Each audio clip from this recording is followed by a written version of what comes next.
नमस्कार दोस्तों। जय श्री राम। हर हर महादेव। आज देर रात मैं एफबी लाइव पे आया हूँ। उसका एक कारण है। पिछले 24 घंटे में कुछ ऐसे घटनाक्रम हुए हैं कि जिन पर ध्यान देना बहुत आवश्यक है। आप लोगों ने देखा होगा पाकिस्तान की संसद में, जय श्री राम राजन भाई, पाकिस्तान की संसद में पिछले 2 दिनों में 2 इंसिडेंट हुए हैं।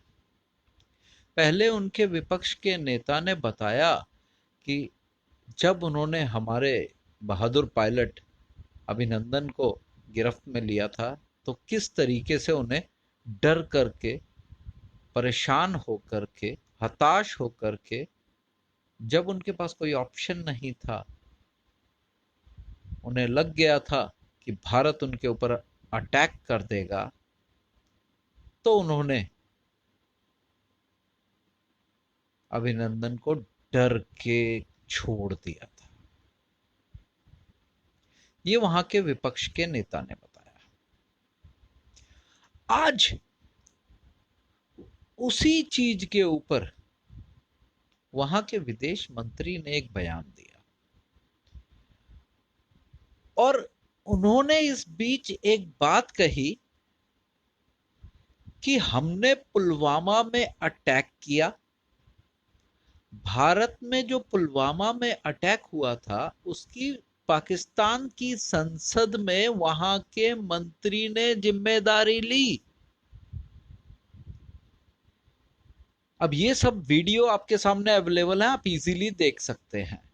लेकिन मैंने आपको ये बताने के लिए वीडियो नहीं, राहुल भाई राम राम, मैं ये वीडियो जो आपके सामने दे रहा हूं ये बताने के लिए नहीं दे रहा कि ये 2 वीडियो आए हैं। ये तो आप इजीली सोशल मीडिया पे देख सकते हैं, आपके सामने है। इसके बाद के घटनाक्रम को मैं जरा सामने रखना चाहता हूं। मैं पिछले कुछ दिनों से बहुत सीधा सीधा आपके सामने विचार रख रहा हूं कि जो हमारे देश का मीडिया है वो बिका हुआ है। रात को 8 बजते बजते एनडीटीवी, इंडिया टुडे, आज तक वाला ग्रुप, इन दोनों ने पाकिस्तान के विदेश मंत्री को ऑन एयर टाइम दिया। उस विदेश मंत्री ने यह साबित कर दिया जी भारतीय मीडिया झूठ बोल रहा, मैंने तो संसद में ऐसी कोई बात ही नहीं की थी। अब आप ये सोचिए, ये वो भारतीय मीडिया है जो किसी भी घटना के ऊपर देश के विचार नहीं रखता। इन्होंने आपको ये नहीं दिखाया कि जब अभिनंदन वापस आया था उस 24 घंटे के दौरान, हर हर महादेव भाई, किस नेता ने क्या क्या बोला। इन्होंने उन नेताओं के मुंह पे तमाचे नहीं मारे कि देखो कि देश की सेना की शक्ति के सामने पाकिस्तान डर गया, कांप गया। लेकिन आज इन्होंने पाकिस्तान के विदेश मंत्री को ऑन एयर टाइम पे बुलाया, लाइन पे बुलाया और उसको टाइम देकर के जबरदस्ती ये सफाई दिलवाई कि वो तो मैं जी कुछ और बोल रहा था, मेरा कॉन्टेक्स्ट अलग था। आप लोगों ने जबरदस्ती इसको अपने फायदे के लिए जोड़ लिया। ये है हमारे देश का मीडिया। आपको मैंने 2 नाम बोले हैं specially, NDTV, India TV today, क्योंकि मैं अभी पोस्ट चेक कर रहा था तो इन मीडियाज की पोस्ट सामने दिखाई दे रही थी। ये वो मीडिया है जो दलाली के पैसे पे चलते हैं। आईएसआई और दूसरी विदेशी शक्तियों से फंडिंग होती है, जिसके आधार पर ये उनको टाइम देते हैं, अपने हिसाब से प्रोपोगंडा सेट करते हैं और हम लोग इनको देख करके अपने विचार बनाते हैं, हमारी सोच बनती है और हम ये देखते हैं कि देखो हमारी सरकार तो कुछ करती नहीं। नमस्कार लवेश। हमारी सरकार क्या करती है, हमारी सेना आज की तारीख में कितनी ताकतवर है, ये पाकिस्तान जानता है, पाकिस्तान के अधिकारी जानते हैं, पाकिस्तान के मंत्री जानते हैं, उनकी सेना जानती है। लेकिन हमारे देश के लोगों को केवल ये बताया जाता है कि हमारी सेना तो डर गई, चीन ने हमें कब्जे में ले लिया, पाकिस्तान हमारे अंदर घुस गया। ये हमारे विपक्ष के लोग देते हैं और ये जो मीडिया है ये जानबूझ करके ऐसी खबरें प्लांट करता है। पाकिस्तान की संसद के अंदर वहां के एमपी ऑन रिकॉर्ड बोल रहे हैं क्या हुआ, किस तरीके के वो लोग डर करके अभिनंदन को छोड़ा, किस तरीके से वो कह रहे हैं कि हम भारत में घुस के हमने पुलवामा अटैक किया। लेकिन दिल्ली में बैठा हुआ, जय श्री राम बेबू भाई, दिल्ली में बैठा हुआ दिल्ली का मुख्यमंत्री दिल्ली की सदन में विधानसभा के अंदर बैठ करके कहता है कि हम लाशों पे राजनीति कर रहे हैं। धिक्कार है उन लोगों को, आज खुल के बोल रहा हूं, धिक्कार है उन लोगों को जो अपनी 200 यूनिट मुफ्त के चक्कर में दिल्ली को एक ऐसे निकम्मे, नाकारा, बेकार आदमी के हवाले कर दिया जो देश की सेनाओं के ऊपर शक करता है। राजनीति के लिए उसने यहां तक बोल दिया कि सेना के खून से 300 सीट ले रहे हैं। ये आदमी है क्या है, इसे आप लोग बोलते हैं ये आईआईटी करके आ रहा है, ये आईटीआई वाला नहीं है, वो भी समझदार होता है। राहुल गांधी पे मजाक उड़ा लो, कोई बात नहीं, ये जो दिल्ली में नक्सली चुन करके बिठाए हैं ना, ये आपको कहीं का नहीं छोड़ेंगे। आपको वो लालच में फंस गए हैं आप लोग, जिस लालच को आप बाहर नहीं निकल सकते। मैं भी जानता हूं, अच्छी तरह जानता हूं, सच्चाई है, ये फैक्ट है।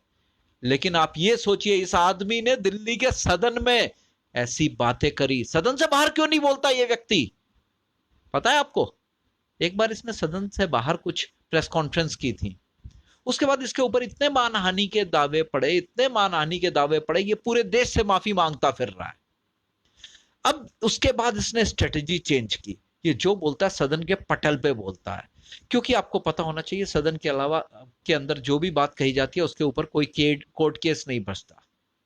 तो ये आदमी दिल्ली विधानसभा का सहारा लेकर के आपके 200 यूनिट के मुफ्त के वोट लेकर के देश में झूठ फैलाता है ऑन रिकॉर्ड, और आप लोग इसकी तालियां बजाते हैं, अपने घर के बाहर पोस्टर लगाते हैं, मेरा बिजली का बिल 0, केजरीवाल मेरा हीरो। यानी आपको कोई 200-400 रुपए खैरात में दे जाएगा तो आप अपना जमीर तो खैर गिरवी पहले ही रख चुके हैं, सब कुछ गिरवी रख देंगे, खत्म हो जाएंगे आप लोग। आप लोगों ने हद कर दी है। एक पढ़ा लिखा व्यक्ति समझ करके एक धूर्त कपटी इंसान को सत्ता में बिठाया। आज कपिल शर्मा मिश्रा ने माफी मांग ली सत्येंद्र जैन से। भाई मांग ली माफी, अनकंडीशनली मांग ली, लिखित में मांग ली, कोर्ट के सामने मांग ली, केस खत्म हो गया। लेकिन कोई ये नहीं बता रहा केजरीवाल कितने लोगों से माफी मांग चुका है जब से मुख्यमंत्री बना है। आज तक वो तो कोई नहीं बताता, कोई मीडिया दिखाता भी नहीं है कि कितनी बार माफी मांग करके कितने लोगों से साइड निकल गया। इसके अलावा आज एक और मुद्दा मैं आपसे डिस्कस करने जा रहा हूं, बहुत इंपॉर्टेंट इशू है, बहुत इंपॉर्टेंट। आपने देखा होगा पूरे देश के स्कूल खुल रहे हैं, पूरे देश के। हाजिरी कम है बच्चों की, 5%, 7%, 10%, लेकिन खुल रहे हैं। लेकिन देश की राजधानी के स्कूल खुलना तो दूर की बात, यहां पर ऐसा हो रहा है कि केसों की संख्या बढ़ती जा रही है, दिन पे दिन बढ़ती जा रही है। ऐसा क्यों हो रहा है, क्या कारण है? रेस्टोरेंट ओपन हो गए, मॉल ओपन हो गए, जिम ओपन हो गए। हम अपने बच्चों को खतरे में नहीं डाल सकते, हम बच्चों को स्कूल खुलने के बाद भी नहीं भेजेंगे, हम अच्छी तरह से जानते हैं, बहुत अच्छी तरह से जानते हैं, ठीक है।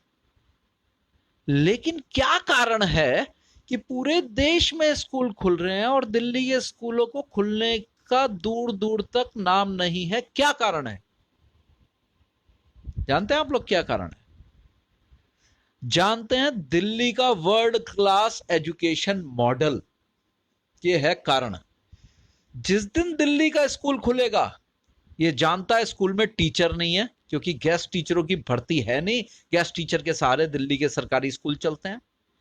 दिल्ली के स्कूलों के क्लासरूम के अंदर सोशल डिस्टेंसिंग अगर लागू की गई तो एक बच्चे का नंबर एक महीने में एक बार आएगा, कम से कम 100 बच्चा एक एक क्लास में बैठा होगा।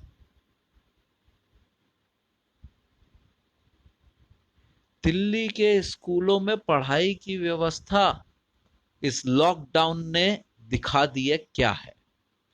हम बाकी देश को तो सोच सकते हैं कि भाई हो सकता है संसाधन नहीं है, पढ़ाई नहीं कराई जा सकती, हिली एरियाज में 5-5 10-10 मील के अंदर एक एक स्कूल होता है, नहीं हो पाएगी पढ़ाई। लेकिन दिल्ली जो देश की राजधानी है, जहां पिछले 6 साल से अमेरिका तक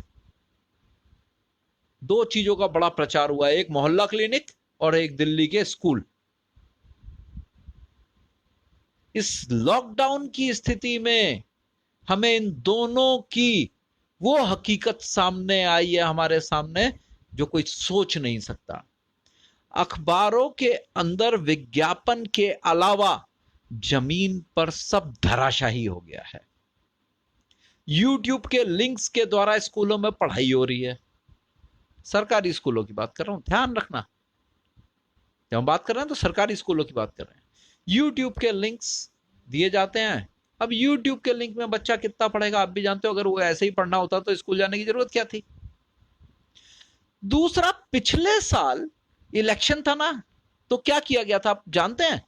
दिल्ली के सारे स्कूलों को बोला गया था भाई 10वीं 12वीं की जो फीस है ना, सीबीएसई की रजिस्ट्रेशन फीस, वो दिल्ली की सरकार देगी। याद है आप लोगों को, क्या भूल गए? क्योंकि फरवरी में इलेक्शन था, नवंबर में फीस जाती है, अक्टूबर नवंबर में, तो फीस तो देनी बनती है। इस साल जब आपको पता है पेंडेमिक की हालत है, लोगों के पास रोजगार नहीं है, पैसा नहीं है, तो उन बच्चों की फीस दिल्ली सरकार ने क्यों नहीं दी? क्या कारण है? क्यों इलेक्शन नहीं है केवल इसलिए?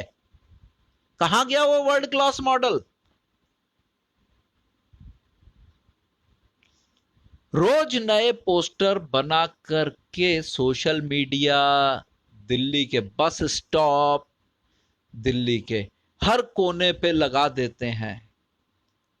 कभी वास्तविकता में देखा है कि दिल्ली के हालात क्या हैं?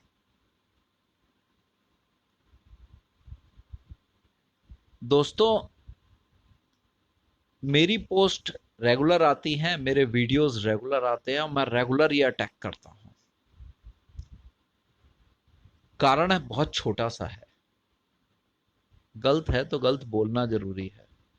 गलत को गलत बोलोगे नहीं ना, चुप रहोगे ना, तो उसको सही माना जाएगा। सब लोग राम राज्य की कल्पना करते हैं, चाहते हैं राम राज्य आ जाए, सारे राजा राम जैसे हों।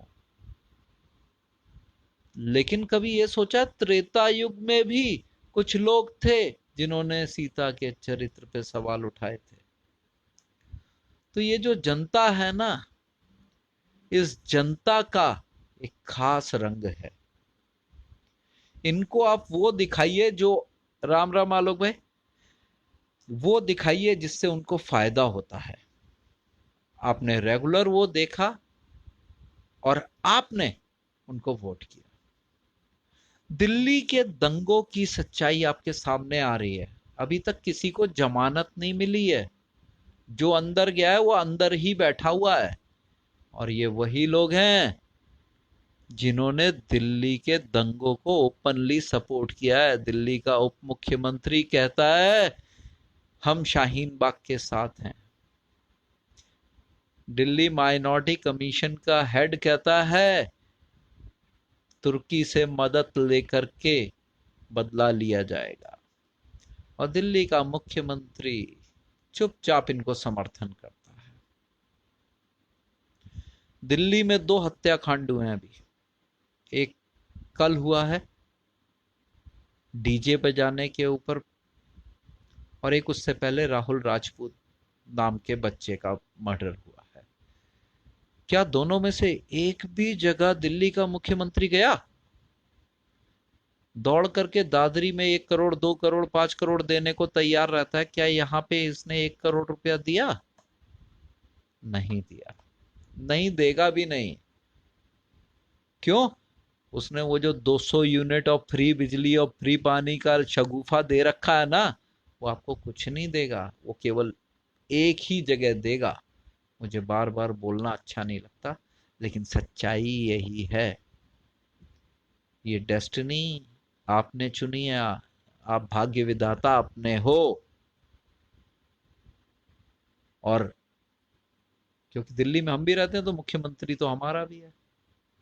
चुना भले ही हमने नहीं है तो हमारा भी ना भाई। लोग तो हमें भी बोलते हैं भाई तुम्हारा मुख्यमंत्री ऐसा। मैं भाई क्या करें, मुफ्त खोरों की मेहरबानी है। जो आदमी शीला दीक्षित को गाली दे करके मुख्यमंत्री बना और उसी का समर्थन लेके मुख्यमंत्री बना, आप समझिए, सीटें कम रही तो कांग्रेस ने ही समर्थन दिया। आप सोचिए कहां से कहां चल रहे हैं। सही कह रहा लोग भाई, हिंदुओं की औलाद औकात 200 यूनिट ही रह गई है, लेकिन वो सब हिंदुओं की नहीं है।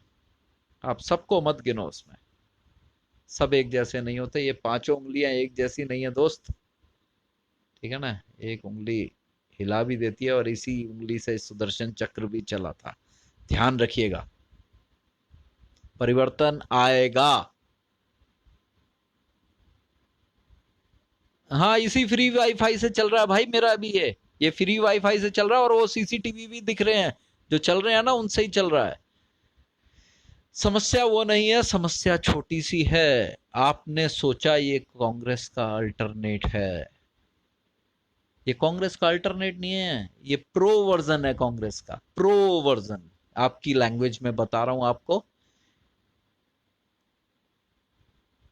यस, ये टर्म बिल्कुल सही है, secular Hindu. Actually secular Hindu भी लिखने की जरूरत नहीं है लोग, सेकुलर ही होता ही हिंदू है सेकुलर। आपने कभी मुसलमान को सेकुलर सुना है, क्रिश्चियन को सेकुलर सुना है, सिख को सेकुलर सुना है? सेकुलर केवल हिंदू ही होता है, इसलिए सेकुलर शब्द उन्हीं के लिए है और हिंदू लिखने की भी जरूरत नहीं है इसमें। यहूदी को सेकुलर सुना है कभी? नहीं सुना ना। सेकुलर होता ही एक है। ये कीड़ा 1947 से जो दिया है ना, वो मैंने आपको लास्ट वीडियो में बताया था, रघुपति राघव राजा राम।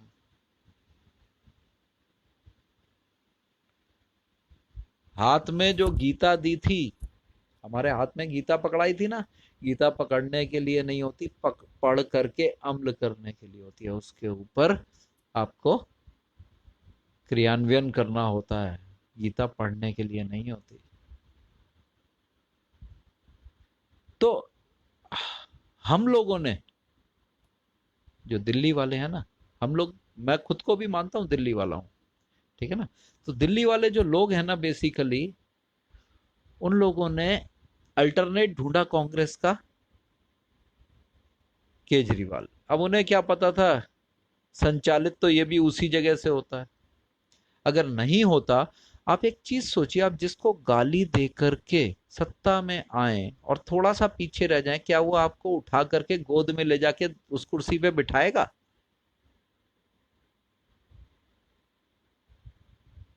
प्रैक्टिकली तो पॉसिबल नहीं है, लेकिन दिल्ली में ऐसा हुआ। आपको अगर अभी भी समझ में नहीं आया तो आपको कभी भी समझ में नहीं आएगा। आपको क्लियर बता रहा हूं, ये प्रो वर्जन है कांग्रेस का और उसमें कम्युनिस्ट का मिक्सचर है, मार्क्सवादी विचारधारा का मिक्सचर है। हुड्डा साहब राम राम। मार्क्सवादी मतलब आप जानते हैं, नक्सली सोच। और ये खुद भी साबित कर चुके हैं जब इन्होंने 26 जनवरी की परेड को रोकने के लिए कोशिश की थी। ये वो नक्सली सोच है, ये ध्यान रखिएगा। ये फ्री में दे नहीं रही है, ये आदी बना रही है, जिससे आप लोग निकम्मे नाकारा हो जाएं और आप देश के अगेंस्ट भी चले जाएं, फ्री के लिए कुछ भी कर लें आप। ये वो सोच है जो हमारी आने वाली जनरेशन को ये बता रही है कि तुम इसके मालिक हो, तुम्हें कुछ करने की जरूरत नहीं है, सरकार तुम्हारी नौकर है, तुम्हें देगी। अरे भाई, कोई एक छोटी सी चीज बताओ ना। आपकी एक दुकान है छोटी सी, आपसे मैं कहता हूं भाई रोज मेरे को सुबह पहले 2 किलो दूध फ्री दे दो, बाकी 20 किलो रोज बेचते रहना, मान जाओगे क्या आप? नहीं मानोगे ना। तो हाउ कैन यू एक्सपेक्ट, आप कैसे एक्सपेक्ट कर सकते हैं कोई आपको फ्री में कोई चीज दे दे? पैसा तो आपकी जेब से ही जा रहा है, इस जेब से नहीं जा रहा, उस जेब से जा रहा है। वो सुबह से लेके शाम तक अंबानी को गाली देता था, बिजली का ऑडिट कराओ, बिजली का ऑडिट कराओ। 6 साल में कितने ऑडिट हो गए? कितना पैसा जा चुका अंबानी के पास, बता सकता कोई? ये जो 200 यूनिट फ्री जा रही है, इसके पैसा कौन दे रहा है? क्या अंबानी अपनी जेब से दे रहा है? वो 200 यूनिट का पैसा आप ही दे रहे हैं, आप ही की जेब से जा रहा है, लेकिन वो ऑडिट नहीं होगा। क्यों? क्योंकि सवाल पूछने की क्षमता उसी दिन खत्म हो गई जिस दिन आपको 200 यूनिट फ्री मिल गई। दोस्तों, ज्यादा कुछ नहीं बोलूंगा आज, गुस्सा केवल एक बात पे था मेरे को कि संवैधानिक पद पे बैठकर कोई व्यक्ति कितना गिर सकता है, इसका उदाहरण दिल्ली के मुख्यमंत्री से बड़ा कहीं नहीं मिल सकता। आज सोशल मीडिया पर ऐसे वीडियो हैं जो आपको क्लियरली दिखा रहे हैं उसने क्या बोला था और पाकिस्तान के मंत्री ने क्या बोला। आपसे एक रिक्वेस्ट है, ये वीडियो हर उस मुफ्तखोर को दिखाएं जो 200 यूनिट पे बिका और इस इंसान को पढ़ा लिखा समझता है। जरूर एक बार दिखाएं। जमीर तो नहीं जगेगा, लेकिन एक जूता जरूर उसके मुंह पे पड़ेगा, और वो जूता मारना जरूरी है। जब तक किसी को जगाओगे नहीं ना, वो जगेगा नहीं। और जगने का वक्त आ गया है। आपकी मेरी लड़ाई को आपको और मुझे ही लड़ना है, तीसरा आपके लिए मेरे लिए नहीं लड़ेगा आके। क्यों भाई? हमारा दायित्व है या नहीं है? फ्रांस जग गया, हम नहीं जग पा रहे। क्यों? क्यों? बड़ा सीधा सा जवाब, क्योंकि हमें 70 सालों से जो पढ़ाया गया है, जो शिक्षा दी गई है, उसने हमें सोचने के लायक ही नहीं छोड़ा है। हम सोच ही नहीं पा रहे कि हमें करना क्या है। मित्रों, आज के लिए इतना ही। धन्यवाद। नमस्कार। जय श्री राम। हर हर महादेव।